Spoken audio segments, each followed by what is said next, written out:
Hello students, good morning to all.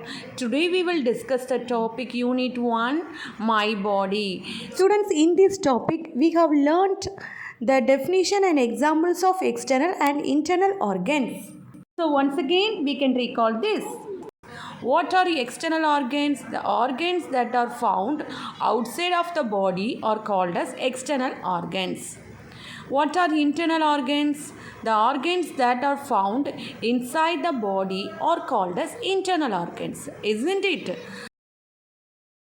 Students, some of the body parts such as stomach, lungs, heart, brain, kidney are found inside of our body. So they are called as, very good, internal organs. Okay students, today we are going to learn about some of the important internal organs. Let's see now. The first important internal organ is brain. Why it is called as an internal organ? Because it is located or is found inside of our body. The brain is found inside the head. So it is called as one of the internal organ. Okay, then the brain is protected by the skull. skull. It's called as skull. What is the meaning of skull? Skull is nothing but it is like a box made up of bones. The brain is protected by these bone box only. So the brain is protected inside the skull in the head region. Okay, next the brain has three parts. The front area of the brain is called as forebrain. It's a major part of your brain. Next, the middle part is called as midbrain. And the lower portion of the brain is called as hindbrain. So the brain has forebrain, midbrain and hindbrain. Okay. Students, the brain is called as a commanding center. Why it is called as a commanding center? Because it gives command or action to all the parts of our body. Then the brain helps us to think and store the information, and we do all the activities like walking, reading, running, everything with the help of brain. Next, the human brain weight is about 1.36 kg. So what is the weight? 1.360 kg. Okay. So the brain is one of the important internal organ. Next important internal organ is lungs. What is this? This is a structure of lungs. Students, the lungs is one of the internal organ because it's located inside the chest region. We have a pair of lungs, means we have two lungs. Each lungs look like a back, a spongy back. Okay, located in the chest region.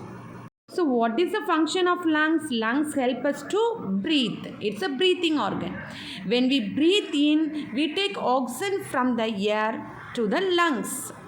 When we breathe out, we remove the carbon dioxide from lungs to air through the nose. Okay, so the lungs is an important internal organ. It is used for breathing. Students, our lungs act as a balloon. When we blow the balloon becomes bigger, isn't it? Similarly, when the lungs gets air, it becomes bigger. Okay, like a balloon. When the air is removed from balloon, the balloons becomes very smaller, isn't it? Similarly, when air is removed from lungs, the lungs size also gets very smaller like a balloon. Okay. So students, the two lungs are act as two balloons inside our chest area. So the lungs help us for breathing. So it's one of the internal organ. The next important internal organ is heart. This is a structure of heart. Heart is one of the internal organ because they also located inside the body. Students, the heart is an internal organ, no? Where it is located? The heart is located between the two lungs. The heart is located between the two lungs in the chest area. Okay. So the heart is called as a pumping organ. What is the meaning of pumping organ? Do you know what is the meaning of pumping? Pumping means pushing something, isn't it? So the heart is act as a pumping organ. It pumps the blood. It pushes the blood to all the parts of the body. So students, the heart only supplies blood to all the parts of our body through the blood vessels. Okay, thank you.